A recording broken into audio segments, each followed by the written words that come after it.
1984 by George Orwell. Chapter 1. It was a bright cold day in April and the clocks were striking 13. Winston Smith, his chin nuzzled into his breast in an effort to escape the wild wind, slipped quickly through the glass doors of Victoria Mansions, though not quickly enough to prevent a swirl of gritty dust from entering along with him. The hallway smelt of boiled cabbage and old rag mats. At one end of it, a colored poster too large for indoor display had been tacked to the wall. It depicted simply an enormous face more than a meter wide. The face of a man of about 45, with a heavy black mustache and ruggedly handsome features.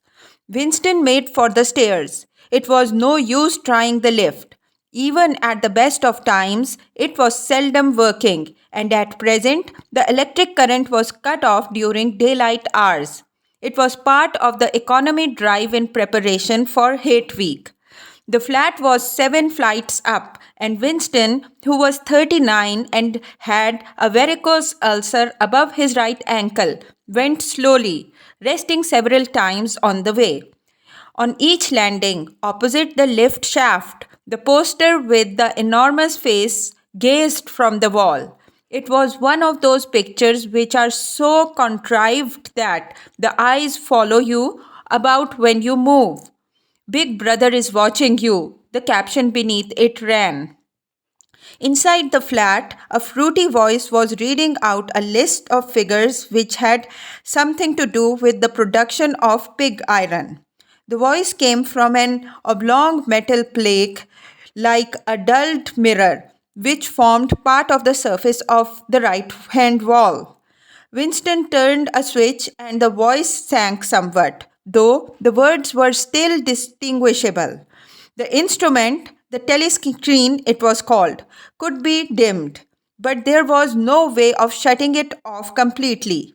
He moved over to the window, a smallish, frail figure, the meagerness of his body merely emphasized by the blue overalls which were the uniform of the party. His hair was very fair, his face naturally sanguine, his skin roughened by coarse soap and blunt razor blades and the cold of the winter that had just ended. Outside, even through the shut window pane, the world looked cold.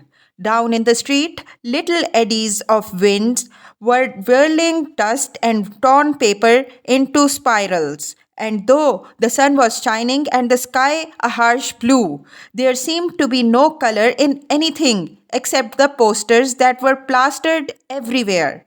The black mustached face gazed down from every commanding corner. There was one on the house front immediately opposite. Big Brother is watching you, the caption read, while the dark eyes looked deep into Winston's own. Down at street level, another poster, torn at one corner, flapped fitfully in the wind, covering and uncovering the single word, Ingsoc.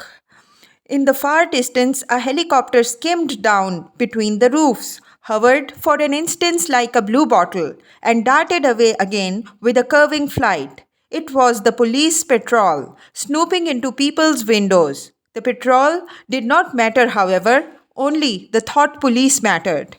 Behind Winston's back, the voice from the telescreen was still babbling away about pig iron and the overfulfillment of the ninth 3 year plan. The telescreen received and transmitted simultaneously. Any sound that Winston made above the level of a very low whisper would be picked up by it. Moreover, so long as he remained within the field of vision which the metal plaque commanded, he could be seen as well as heard. There was, of course, no way of knowing whether you are being watched at any given moment. How often or on what system the thought police plugged in on any individual wire was guesswork. It was even conceivable that they watched everybody all the time, but at any rate, they could plug in your wire whenever they wanted to. You had to live, did live, from habit that became instinct. in the assumption that every sound you made was overheard, and except in the darkness, every movement scrutinized. Winston kept his back turned to the telescreen. It was safer, though, as he well knew, even a back can be revealing. A kilometer away, the Ministry of Truth, his place of work, towered vast and white above the grimy landscape. This he thought with a sort of vague distaste. This was London, chief city of Airstrip 1, itself the third most populous of the provinces of Oceania. He tried to squeeze out some childhood memory that should tell him whether London had always been quite like this. Were there always these vistas of rotting 19th century houses, their sides shored up with balks of timber, their windows patched with cardboard, and their roofs with corrugated iron, their crazy garden walls sagging in all directions, and the bombed sites where the plaster dust swirled in the air and the willow herbs straggled over the heaps of rubble, and the places where the bombs had cleared a larger patch, and there had sprung up sordid colonies of wooden dwellings like chicken houses. But it was no use. He could not remember. Nothing remained of his childhood except a series of bright lit tableaus occurring against no background and mostly unintelligible. The Ministry of Truth, Minitrue, in Newspeak was the official language of Oceania for an account of its structure and etymology. See Appendix.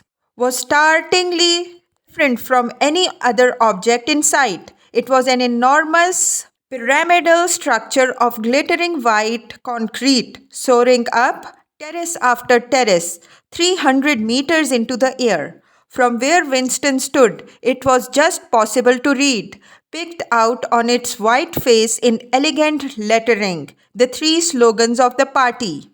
War is peace, freedom is slavery, ignorance is strength. The Ministry of Truth contained, it was said, 3,000 rooms above ground level and corresponding ramifications below. Scattered about London, there were just three other buildings of similar appearance and size.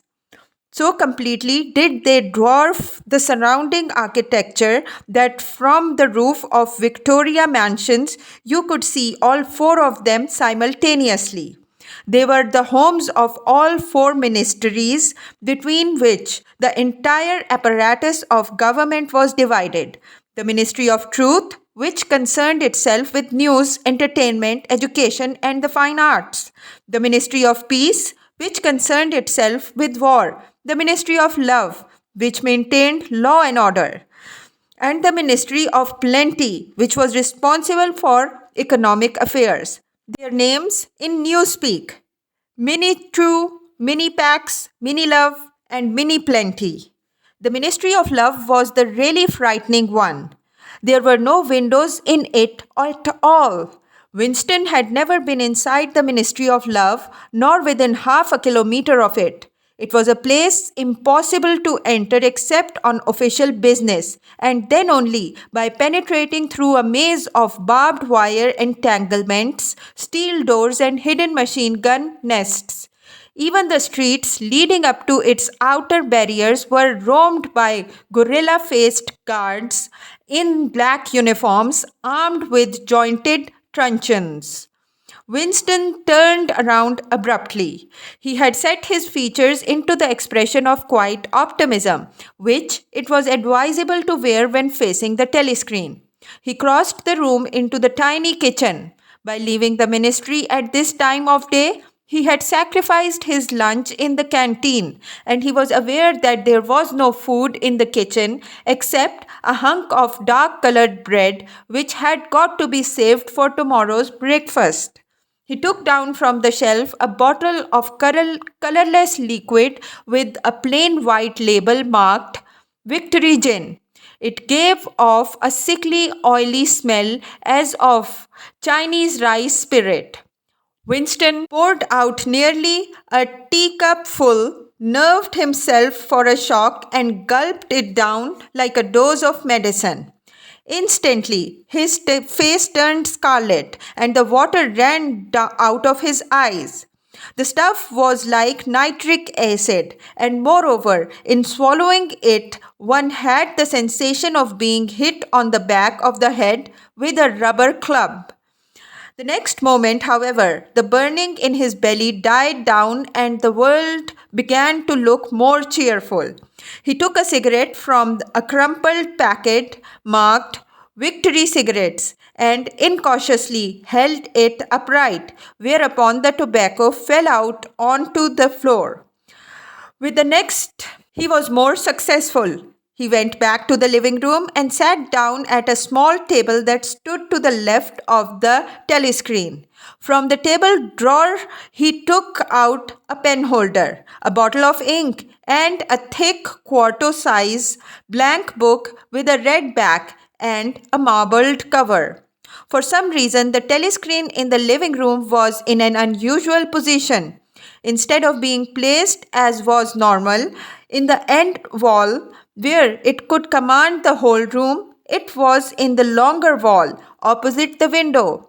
To one side of it there was a shallow alcove in which Winston was now sitting, and which, when the flats were built, had probably been intended to hold bookshelves. By sitting in the alcove and keeping well back, Winston was able to remain outside the range of the telescreen so far as sight went. He could be heard, of course, but so long as he stayed in his present position, he could not be seen. It was partly the unusual geography of the room that had suggested to him the thing that he was now about to do. But it had also been suggested by the book that he had just taken out of the drawer. It was a peculiarly beautiful book. Its smooth, creamy paper, a little yellowed by age, was of a kind that had not been manufactured for at least 40 years past. He could guess, however, that the book was much older than that. He had seen it lying in the window of a frowsy little junk shop in a slummy quarter of the town. Just what quarter he did not now remember, and had been stricken immediately by an overwhelming desire to possess it. Party members were supposed not to go into ordinary shops, dealing on the free market it was called, but the rule was not strictly kept, because there were various things such as shoelaces and razor blades, which it was impossible to get hold of in any other way. He had given a quick glance up and down the street and then had slipped inside and bought the book for $2.50. At the time, he was not conscious of wanting it for any particular purpose. He had carried it guiltily home in his briefcase. Even with nothing written in it, it was a compromising possession. The thing that he was about to do was to open a diary. This was not illegal. Nothing was illegal since there were no longer any laws. But if detected, it was reasonably certain that it would be punished by death or at least by 25 years in a forced labor camp. Winston fitted a nib into the pen holder and sucked it to get the grease off. The pen was an archaic instrument, seldom used even for signatures, and he had procured one furtively and with some difficulty, simply because of a feeling that the beautiful creamy paper deserved to be written on with a real nib instead of being scratched with an ink pencil. Actually, he was not used to writing by hand. Apart from very short notes, it was unusual to dictate everything into the speak right, which was, of course, impossible for his present purpose. He dipped the pen into the ink and then faltered for just a second. A tremor had gone through his bowels. To mark the paper was the decisive act. In small, clumsy letters, he wrote, April 4th, 1984. He sat back. A sense of complete helplessness had descended upon him. To begin with, he did not know with any certainty that this was 1984. It must be round about that date, since he was fairly sure that his age was 39, and he believed that he had been born in 1944 or 1945. But it was never possible nowadays to pin down any date within a year or two. For whom it suddenly occurred to him to wonder, was he writing this diary? For the future? For the unborn? His mind hovered for a moment round the doubtful date on the page, and then he fetched up with a bump against the newspeak word doublethink. For the first time, the magnitude of what he had undertaken came home to him. How could you communicate with the future? It was of its nature impossible. Either the future would resemble the present, in which case it would not listen to him, or it would be different from it, and his predicament would be meaningless. For some time he sat gazing stupidly at the paper. The telescreen had changed over to strident military music. It was curious that he seemed not merely to have lost the power of expressing himself, but even to have forgotten what it was that he had originally intended to say. For weeks past, he had been making ready for this moment, and it had never crossed his mind that anything would be needed except courage. The actual writing would be easy. All he had to do was to transfer to paper the interminable, restless monologue that had been running inside his head, literally for years. At this moment, however, even the monologue had dried up. Moreover, his varicose ulcer had begun itching unbearably. He dared not scratch it because, if he did so, it always became inflamed. The seconds were ticking by. He was conscious of nothing except the blankness of the page in front of him, the itching of the skin above his ankle, the blaring of the music, and a slight booziness caused by the gin. Suddenly he began writing in sheer panic, only imperfectly aware of what he was setting down.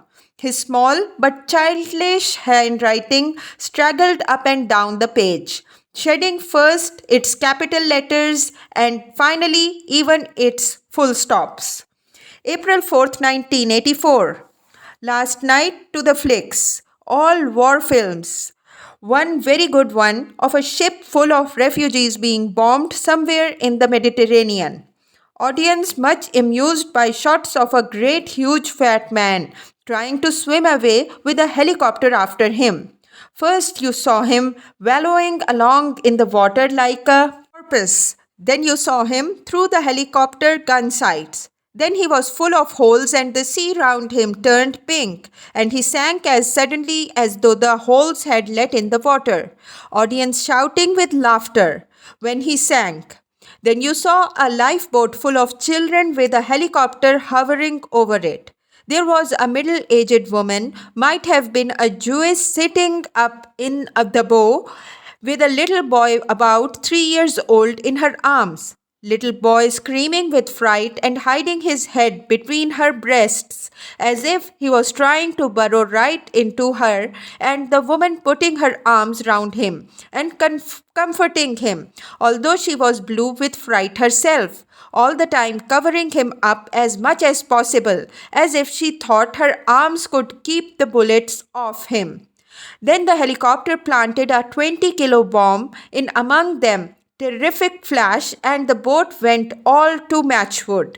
Then there was a wonderful shot of a child's arm going up, up, up, right up into the air. A helicopter with a camera in its nose must have followed it up, and there was a lot of applause from the party seats. But a woman down in the prowl part of the house suddenly started kicking up a fuss and shouting. They didn't oughter of showed it, not in front of the kids. They didn't, it ain't right.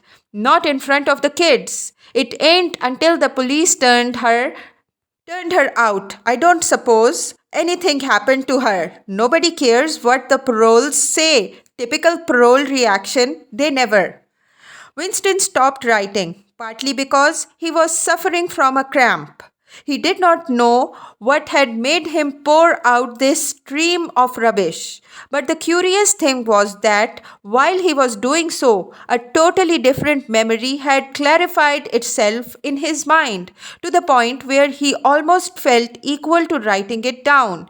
It was, he now realized, because of this older incident that he had suddenly decided to come home and begin the diary today. It had happened that morning at the ministry, if anything so nebulous could be said to happen. It was nearly 1100, and in the records department where Winston worked, they were dragging the chairs out of the cubicles and grouping them in the center of the hall, opposite the big telescreen, in preparation for the 2 minutes hate. Winston was just taking his place in one of the middle rows when two people, whom he knew by sight but had never spoken to, came unexpectedly into the room. One of them was a girl whom he often passed in the corridors. He did not know her name, but he knew that she worked in the fiction department, presumably since he had sometimes seen her with oily hands and carrying a spanner. She had some mechanical job on one of the novel writing machines. She was a bold looking girl of about 27 with thick hair and a freckled face and swift athletic movements. A narrow scarlet sash, emblem of the Junior Anti Sex League, was wound several times round the waist of her overalls, just tightly enough to bring out the shapeliness of her hips. Winston had disliked her from the very first moment of seeing her. He knew the reason. It was because of the atmosphere of hockey fields and cold baths and community hikes and general clean mindedness which she managed to carry about her. He disliked nearly all women, and especially the young and pretty ones. It was always the women, and above all the young ones, who were the most bigoted adherents of the party, the swallowers of slogans, the amateur spies, and nosers out of orthodoxy. But this particular girl gave him the impression of being more dangerous than most. Once, when they passed in the corridor, she gave him a quick sidelong look, which seemed to pierce right into him, and for a moment had filled him with black terror. The idea had even crossed his mind that she might be an agent of the thought police. That, it was true, was very unlikely. Still, he continued to feel a peculiar uneasiness, which had fear mixed up in it as well as hostility, whenever she was anywhere near him. The other person was a man named O'Brien, a member of the inner party and holder of some post so important and remote that Winston had only a dim idea of its nature. A momentary hush passed over the group of people round the chairs as they saw the black overalls of an inner party member approaching. O'Brien was a large, burly man with a thick neck and a coarse, humorous, brutal face. Purpose. Then you saw him through the helicopter gun sights. Then he was full of holes and the sea round him turned pink, and he sank as suddenly as though the holes had let in the water. Audience shouting with laughter when he sank. Then you saw a lifeboat full of children with a helicopter hovering over it. There was a middle-aged woman, might have been a Jewess, sitting up in the bow with a little boy about 3 years old in her arms. Little boy screaming with fright and hiding his head between her breasts as if he was trying to burrow right into her, and the woman putting her arms round him and comforting him, although she was blue with fright herself, all the time covering him up as much as possible, as if she thought her arms could keep the bullets off him. Then the helicopter planted a 20-kilo bomb in among them. Terrific flash, and the boat went all to matchwood. Then there was a wonderful shot of a child's arm going up, up, up, right up into the air. A helicopter with a camera in its nose must have followed it up, and there was a lot of applause from the party seats. But a woman down in the parole part of the house suddenly started kicking up a fuss and shouting. They didn't oughter of showed it, not in front of the kids. They didn't, it ain't right. Not in front of the kids. It ain't until the police turned her out. I don't suppose anything happened to her. Nobody cares what the paroles say. Typical parole reaction, they never. Winston stopped writing, partly because he was suffering from a cramp. He did not know what had made him pour out this stream of rubbish. But the curious thing was that while he was doing so, a totally different memory had clarified itself in his mind to the point where he almost felt equal to writing it down.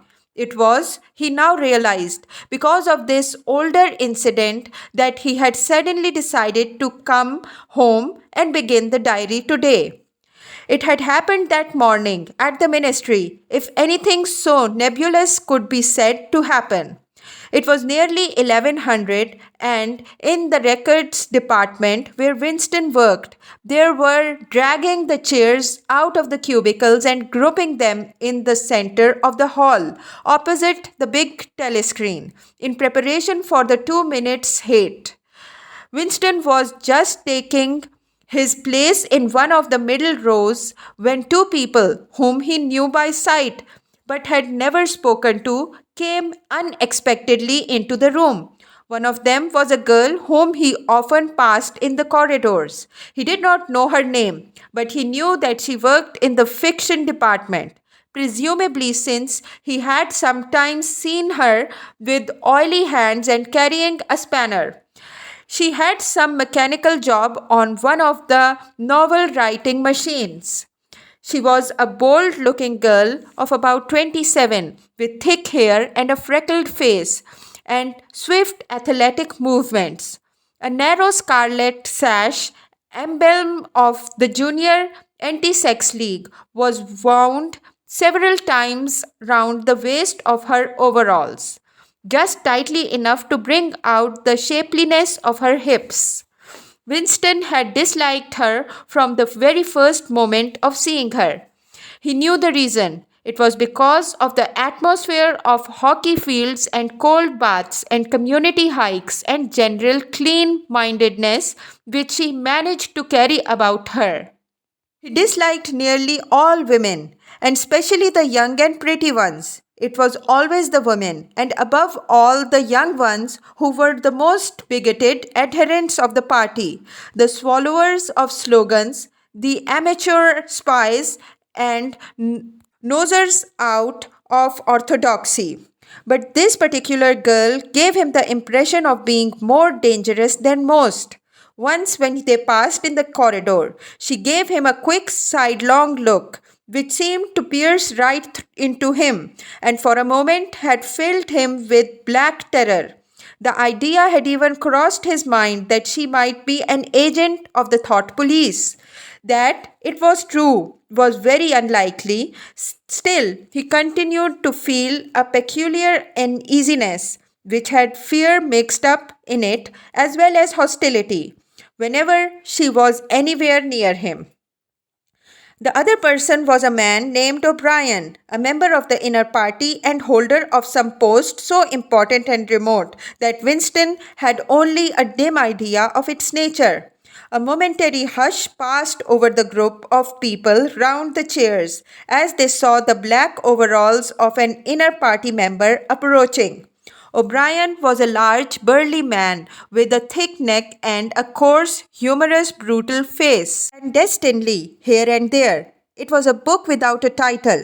People referred to it, if at all, simply as the book, but one knew of such things only through vague rumors. Neither the Brotherhood nor the book was a subject that any ordinary party member would mention if there was a way of avoiding it.